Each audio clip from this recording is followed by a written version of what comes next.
Hello everyone, स्वागत है आप सभी लोगों का मेरे यूट्यूब चैनल पे। तो फ्रेंड्स, आज की इस वीडियो में मैं आपको जीके जीएस यानी जनरल नॉलेज एवं जनरल साइंस के क्वेश्चंस करवाऊंगा। तो ये क्वेश्चंस जो हैं वो आपके एग्ज़ाम पॉइंट ऑफ व्यू से बहुत ही ज़्यादा इंपॉर्टेंट है। इसी टाइप के क्वेश्चंस जो हैं वो आपको एग्ज़ाम में देखने को मिलते हैं, तो इस क्वेश्चन को आप लोग रट जाइए, ठीक है। तो वीडियो जो है वो अंत तक देखना, और यदि आप लोग इस चैनल पर नए हो तो इस चैनल को जल्दी से सब्सक्राइब कर लो और बेल आइकन को प्रेस कर लो, ताकि आगे चलकर आपको और भी ज़्यादा एजुकेशनल वीडियोस देखने को मिले। ओके, तो चलिए स्टार्ट करते हैं। देखते हैं, पहला क्वेश्चन है, इन देशों में से कौन सा देश संयुक्त राष्ट्र संघ की सुरक्षा परिषद का स्थायी सदस्य नहीं है? तो कौन सा नहीं है? पहला ऑप्शन है फ्रांस, जर्मनी, चीन, यूनाइटेड किंगडम। ठीक है, तो सबसे पहले हम लोग ये जान लेते हैं, जो संयुक्त राष्ट्रीय संघ है उसका स्थायी सदस्य कौन कौन से देश हैं। तो पहला देश है वो है चीन, ठीक है।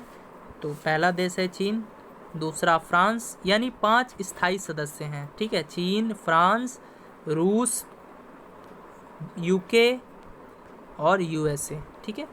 तो यहाँ पूछा क्या गया है गाइस, यहाँ जो पूछा गया है कि कौन सा सदस्य नहीं है, यानी संयुक्त राष्ट्रीय संघ का जो सुरक्षा परिषद है उसका कौन सा स्थायी सदस्य नहीं है। तो भाई फ्रांस तो है, चीन भी है, यूनाइटेड किंगडम भी है, जर्मनी जो है वो नहीं है। तो हमारा राइट आंसर क्या हो जाएगा? Option B. ओके, देखते हैं नेक्स्ट क्वेश्चन। अच्छा, कुछ चीज़ें और भी जान लो आप लोग।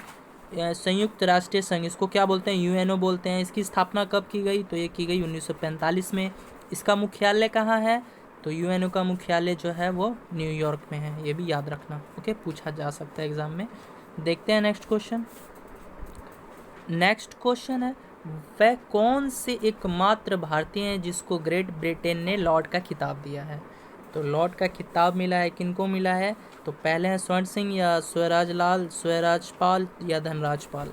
तो किसको मिला है? वो एकमात्र भारतीय हैं जिनको ब्रिटेन सरकार के द्वारा लॉर्ड का खिताब दिया गया, तो वो हैं स्वराजपाल, यानी ऑप्शन सी जो है वो मेरा राइट आंसर हो जाएगा। देखते हैं नेक्स्ट क्वेश्चन। नेक्स्ट क्वेश्चन है, भारत में सिलिकॉन घाटी का नाम किसे दिया गया?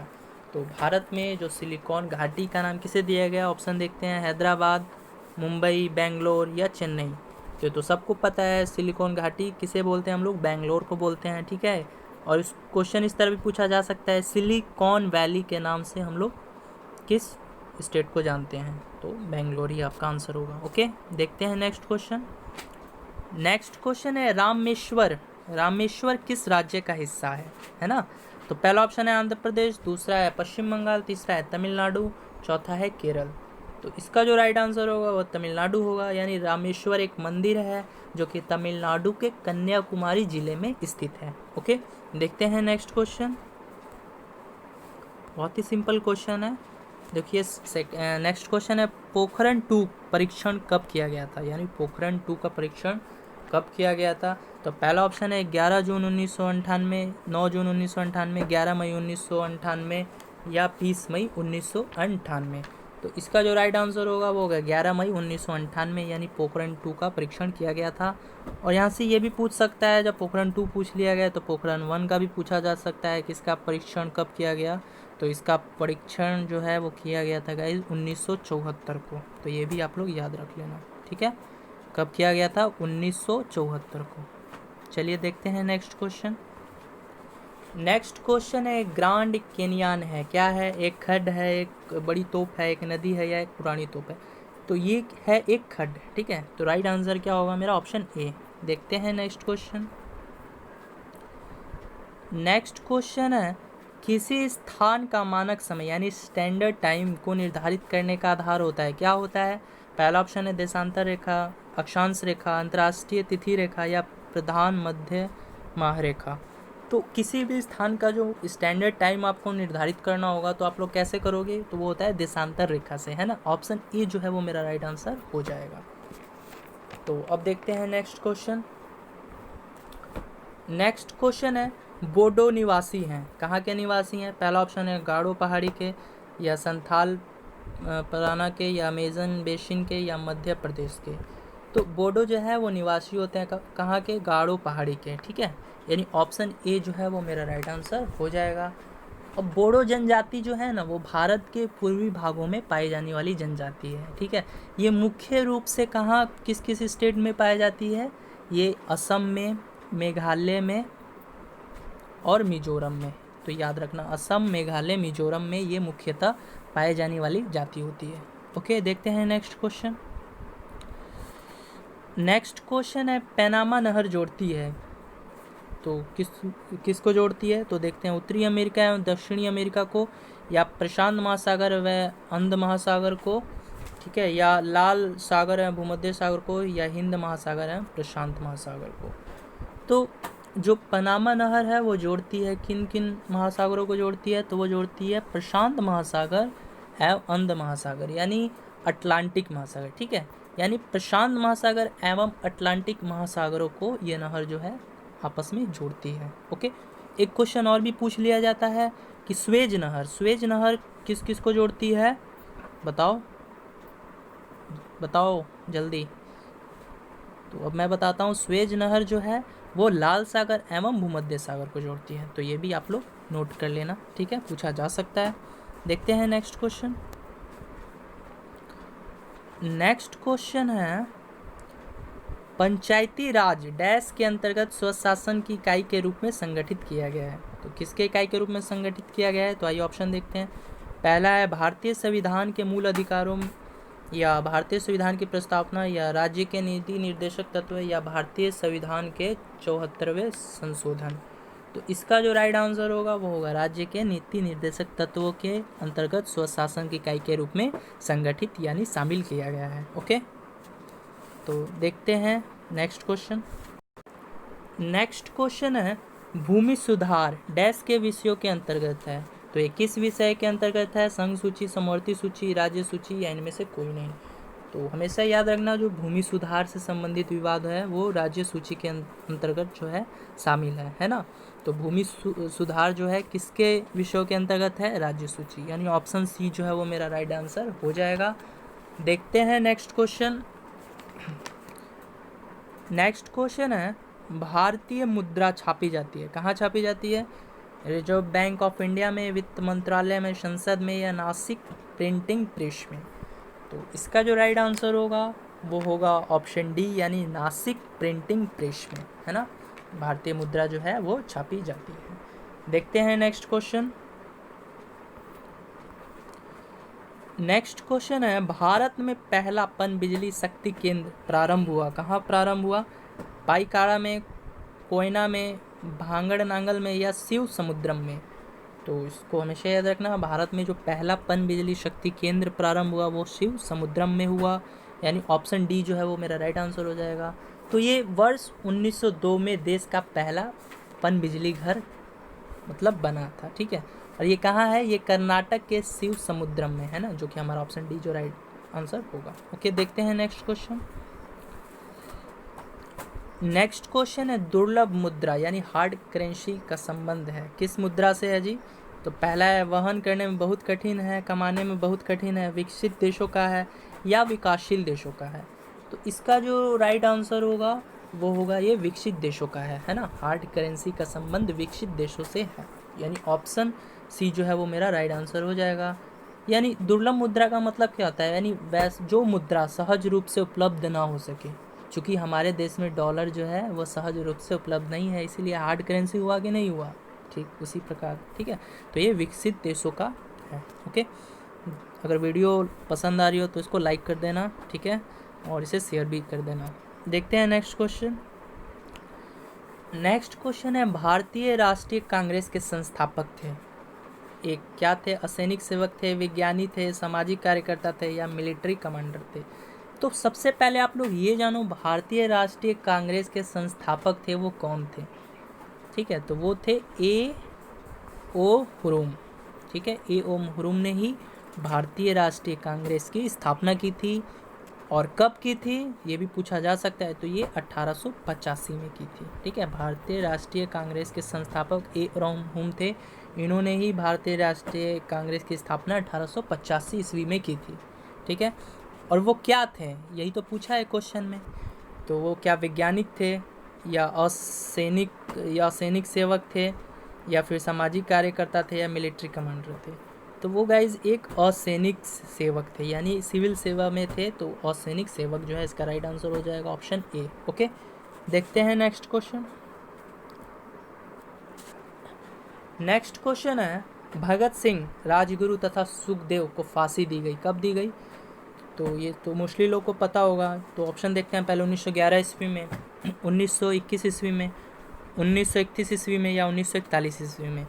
तो भगत सिंह और राजगुरु तथा सुखदेव को फांसी दी गई थी 1931 ईस्वी में दी गई थी। ठीक है, तो ऑप्शन सी जो है वो याद कर लेना। ठीक है, 1931 ईस्वी में। तो भगत सिंह, राजगुरु और सुखदेव को फांसी मार्च 1931 ईस्वी को दी गई। ये फांसी जो है लाहौर षड्यंत्र केस के कारण दी गई थी। ठीक है, कारण भी जान लो कि फांसी जो दी गई थी वो लाहौर षड्यंत्र केस के कारण दी गई थी। देखते हैं नेक्स्ट क्वेश्चन। नेक्स्ट क्वेश्चन है, लंदन में जनरल डायर को किसने गोली मारी थी? तो ये भी सबको पता है, लेकिन ऑप्शन देख लेते हैं। बीसी पाल ने, खुदीराम ने, मदन लाल ने या उधम सिंह ने? तो सबको पता है कि लंदन में जनरल डायर की हत्या उधम सिंह ने की थी, यानी उधम सिंह गद्दार जो आंदोलन है उसके कार्यकर्ता हैं और वो पंजाब के रहने वाले थे। ठीक है, इन्होंने ही क्या किया था, जनरल डायर को गोली मारा था। ठीक है, ऑप्शन डी जो है वो राइट आंसर हो जाएगा। ठीक है, यानी गोली मारा था उधम सिंह ने ही जनरल डायर को। देखते हैं नेक्स्ट क्वेश्चन। नेक्स्ट क्वेश्चन है, स्वराज पार्टी का गठन डैश की असफलता के बाद हुआ? तो देखते हैं ऑप्शन, असहयोग आंदोलन, भारत छोड़ो आंदोलन, सिविल नाफ मार्मी आंदोलन या स्वदेशी आंदोलन? तो जो स्वराज पार्टी का गठन हुआ वो किस असफलता के कारण हुआ? यानी स्वराज पार्टी का गठन किया गया तो वो किया गया असहयोग आंदोलन किस असफलता के बाद जो है स्वराज पार्टी का गठन किया गया। और ये भी पूछा जा सकता है कि स्वराज पार्टी का गठन कब किया गया? तो ये किया गया 1923 में। ओके, 1923 ईस्वी में। और किसने किया ये भी पूछा जा सकता है। तो स्वराज पार्टी का गठन 1923 ईस्वी में मोतीलाल नेहरू एवं देशबंधु चित्तरंजन दास ने किया था। ठीक है, चलिए देखते हैं नेक्स्ट क्वेश्चन। नेक्स्ट क्वेश्चन है, नाबार्ड उधार देता है कृषि के वैशिष्ट को, ग्रामीण विकास के संस्थाओं को या कृषि एवं ग्रामीण विकास के बैंकों को, कृषि के लिए राज्य सरकारों को? तो जो नाबार्ड है वो उधार देता है, किसको उधार देता है जी? कृषि एवं ग्रामीण विकासों के बैंकों को, यानी ऑप्शन सी जो है वो मेरा राइट आंसर हो जाएगा। देखते हैं नेक्स्ट क्वेश्चन। नेक्स्ट क्वेश्चन है, WTO अस्तित्व में आया, कब अस्तित्व में आया?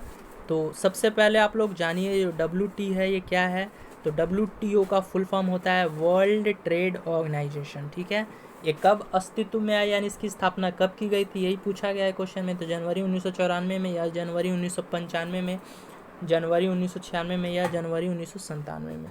तो वर्ल्ड ट्रेड ऑर्गेनाइजेशन की स्थापना 1 जनवरी 1995 में किया गया था। ठीक है, तो इसे याद रख लेना। और इसका मुख्यालय कहाँ है ये भी पूछा जा सकता है। तो इसका मुख्यालय जिनेवा में है, और जिनेवा कहाँ है? स्विट्जरलैंड में है। ओके, देखते हैं नेक्स्ट क्वेश्चन।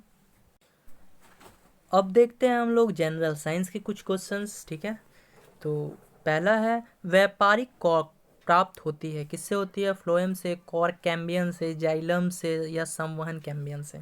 तो बताओ। तो इसका जो राइट आंसर होगा वो होगा कॉर्क कैम्बियन से। व्यापारिक कॉर्क प्राप्त होती है किससे? कॉर्क कैम्बियन से, यानी ऑप्शन बी जो है वो मेरा राइट आंसर हो जाएगा। देखते हैं नेक्स्ट क्वेश्चन। नेक्स्ट क्वेश्चन है, वृक्ष की आयु ज्ञात करने की सबसे अच्छी विधि कौन सी है?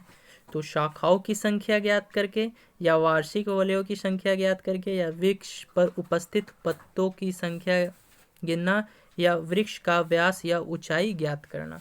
तो यहाँ पर जो सिंपली क्वेश्चन है, वृक्ष की आयु किससे मतलब ज्ञात की जाती है? तो ये की जाती है वृक्षों के वलयों की संख्या को गिनकर। ठीक है, तो इसका जो राइट आंसर होगा वो ऑप्शन बी होगा, यानी वार्षिक वलयों की संख्या ज्ञात करना। ओके, देखते हैं नेक्स्ट क्वेश्चन। नेक्स्ट क्वेश्चन है, पादपों में जल के परिवहन का कार्य कौन करता है? तो पादपों में जल के परिवहन का कार्य कौन करता है? कॉन्टेक्स, कैम्बियन, फ्लोएम या जाइलम? ये तो सबको पता है। इसका जो राइट आंसर होगा क्या होगा? फ्लोएम, यानी ऑप्शन सी जो है वो राइट आंसर होगा।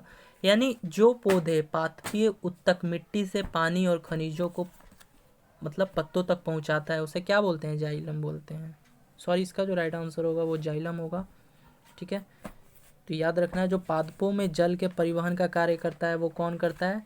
जाइलम करता है ना। जल के परिवहन का कार्य जाइलम करता है। और अगर मैं फ्लोएम की बात करूं तो फ्लोएम जो है, जो पादपीय उत्तकों यानी पत्तों से बने भोजन को पौधों के अन्य भागों तक पहुंचाता है, उसे हम लोग फ्लोएम कहते हैं। ठीक है, तो फ्लोएम किसे कहेंगे? यानी पत्तों से बने भोजन को पौधे के अन्य भागों तक पहुंचाने का काम फ्लोएम करता है। और जाइलम क्या करता है जी? ये मतलब मिट्टी से पानी और खनिजों को पत्तों तक पहुंचाता है, उसे हम लोग जाइलम बोलते हैं। तो यहाँ सॉरी, जो राइट आंसर होगा वो जाइलम होगा। ठीक है, देखते हैं नेक्स्ट क्वेश्चन। नेक्स्ट क्वेश्चन होगा, कपास के रेशे पौधे के किस भाग में पाए जाते हैं? तो तने की छाल के तंतु, या जड़ के फ्लोएम तंतु, या बीजों पर अधिचर्मी, या फिर जल की काष्ठीय तंतु। तो इसका जो राइट आंसर होगा वो होगा ऑप्शन सी, यानी बीजों पर अधिचर्मी रोग। ठीक है, देखते हैं नेक्स्ट क्वेश्चन। नेक्स्ट क्वेश्चन है, निम्नलिखित में से अंकुरण के लिए सामान्यतः किसकी आवश्यकता नहीं होती? तो किसकी आवश्यकता नहीं होती अंकुरण के लिए? तो पहला ऑप्शन है प्रकाश, पानी, हवा, ताप। तो सबको पता है, इसका जो राइट आंसर होगा वो क्या होगा? प्रकाश, यानी प्रकाश जो है की आवश्यकता नहीं होती अंकुरण के लिए। ठीक है, देखते हैं नेक्स्ट क्वेश्चन। नेक्स्ट क्वेश्चन है, श्वसन मूल पाई जाती है, इसमें पाई जाती है पान में, सिंघाड़े में, मक्का में, या जूसिया में। तो इसका जो राइट आंसर होगा वो जूसिया में श्वसन मूल पाई जाती है। ठीक है, देखते हैं नेक्स्ट क्वेश्चन। नेक्स्ट क्वेश्चन है, अदरक एक तना है, जड़ नहीं है, क्योंकि यह भूमि के समानांतर स्थित होता है, इसमें पर्व तथा पर्व संध्या होती है, यह भोजन संग्रह करता है, इसमें क्लोरोफिल का अभाव होता है। तो अदरक एक तना है, जड़ नहीं है, क्यों? क्योंकि यह जो है इसमें पर्व तथा पर्व संध्या होती है, यानी ऑप्शन बी जो है वो मेरा राइट आंसर हो जाएगा। देखते हैं नेक्स्ट क्वेश्चन। नेक्स्ट क्वेश्चन है, फूल गोभी में खाने योग्य भाग है, तो इसका आंसर क्या होगा? यानी फल, देखो पहला ऑप्शन है फल, पुष्प, करम, वृक्ष, कलिका। तो फूल गोभी में जो खाने योग्य भाग होता है वो क्या होता है? पुष्प करम। तो इसका जो राइट आंसर होगा वो ऑप्शन बी होगा, है ना। तो इसको याद कर लेना, इंपॉर्टेंट क्वेश्चन है। देखते हैं नेक्स्ट क्वेश्चन। नेक्स्ट क्वेश्चन है, जब पूरा तना पत्ती में रूपांतरित हो जाता है तो वो क्या कहलाता है? तो पत्रकलिका, फिलॉड, पर्णाभ स्तंभ, या स्तंभकंद। तो जब पूरा तना जो है वो पत्ती में बदल जाता है तो वो क्या कहलाता है? पर्णाभ स्तंभ, यानी ऑप्शन सी जो है वो मेरा राइट आंसर हो जाएगा। देखते हैं नेक्स्ट क्वेश्चन। नेक्स्ट क्वेश्चन है, खुराक में कमी। ठीक है, खुराक में प्रोटीन की अत्यधिक कमी से निम्नलिखित में से कौन सी बीमारी हो सकती है? तो देखो कितना इजी क्वेश्चन पूछा गया है और बहुत ही इंपॉर्टेंट क्वेश्चन है। यानी प्रोटीन की कमी से कौन सा रोग होता है, यही पूछा है। तो क्या वो मधुमेह रोग होता है, कैंसर होता है, अम्बिबायसिस होता है, या क्वासियोरकर होता है? तो सबको पता है प्रोटीन की कमी से दो रोग होता है, कौन कौन सा? एक होता है क्वासियोरकर, और जो दूसरा है वो मरासमस, है ना, नामक रोग होता है। इस रोग में जो बच्चों का हाथ एवं पाँव जो है वो दूल्हा पतला हो जाता है और पेट जो है बाहर की ओर निकल जाता है, तो उसको भी याद रखना। ठीक है, और इंसुलिन की कमी से कौन सा रोग होता है? तो मधुमेह रोग होता है। तो ये भी पूछा जा सकता है, इसको भी याद कर लेना। देखते हैं नेक्स्ट क्वेश्चन। नेक्स्ट क्वेश्चन है, किसी पेंडुलम की लंबाई दुगनी कर देने पर उसका आवर्तकाल क्या होगा? 4 गुना बढ़ जाएगा, 2 गुना बढ़ जाएगा, वही रहेगा, या √2 गुना बढ़ जाएगा? तो इसका राइट आंसर बताओ। तो इसका जो राइट आंसर होगा वो होगा √2 गुना बढ़ जाएगा, है ना। ऑप्शन डी जो है इसका राइट आंसर हो जाएगा। देखते हैं नेक्स्ट क्वेश्चन। नेक्स्ट क्वेश्चन है, भारतीय विज्ञान संस्थान यानी इंडियन इंस्टीट्यूट ऑफ साइंस स्थित है, कहाँ स्थित है? बेंगलुरु में, मुंबई में, दिल्ली में, या लखनऊ में? तो भारतीय विज्ञान संस्थान जो है वो बेंगलुरु में स्थित है। ठीक है, इसको याद रख लेना। और इसकी स्थापना कब की गई? तो 17 मई 1909 में की गई, ये भी याद रख लेना। ठीक है, 1909 में स्थापना की गई। देखते हैं नेक्स्ट क्वेश्चन। नेक्स्ट क्वेश्चन है सूची 1 को सूची 2 से सम्मिलित कीजिए। तो देखो मैं डायरेक्ट बता देता हूँ इसका जो आंसर होगा। देखो अमीटर, अमीटर जो है वो विद्युत धारा की मापने की इकाई है अमीटर, ठीक है। और वायु की जो चाल अगर ज्ञात करनी है वो किससे होती है, वो होती है एनेमोमीटर से, ठीक है। उच्च ताप ज्ञात करना होता है तो पायरोमीटर यंत्र का प्रयोग किया जाता है। और विद्युत विभवांतर को मापने के लिए वोल्टमीटर का प्रयोग करते हैं, ठीक है। तो यहाँ से जो इसका राइट आंसर होगा वो क्या होगा, तो यानी इसका जो राइट आंसर होगा वो ऑप्शन डी होगा। ओके, तो आप लोग देख लेना और इसको याद कर लेना, बहुत ही इंपॉर्टेंट क्वेश्चन है। देखो नेक्स्ट क्वेश्चन है पराध्वनि विमानों यानी सुपरसोनिक प्लान्स की चाल होती है, तो कैसी होती है, ध्वनि की चाल के बराबर या ध्वनि की चाल से अधिक या ध्वनि की चाल से कम या कुछ भी हो सकती है। तो इसका जो राइट आंसर होगा ध्वनि की चाल से अधिक होती है, ठीक है। देखते हैं नेक्स्ट क्वेश्चन। नेक्स्ट क्वेश्चन है चमगादड़ अंधेरे में उड़ते हैं, क्यों उड़ते हैं, क्योंकि चमगादड़ पराश्रव्य तरंगे उत्पन्न करते हैं, या चमगादड़ को अंधेरे में अधिक दिखाई देता है, या उपयुक्त दोनों सत्य है या दोनों गलत है। तो इसका जो राइट आंसर होगा वो होगा चमगादड़ जो है पराश्रव्य तरंगे उत्पन्न करते हैं, यानी ऑप्शन ए जो है वो मेरा राइट आंसर हो जाएगा, ठीक है। तो इस वीडियो में इतना ही। अगर ये वीडियो आपको पसंद आई हो तो इसको लाइक और शेयर कर देना, और यदि आप लोग इस चैनल पे नए हो तो इस चैनल को सब्सक्राइब भी कर देना। Okay, thank you.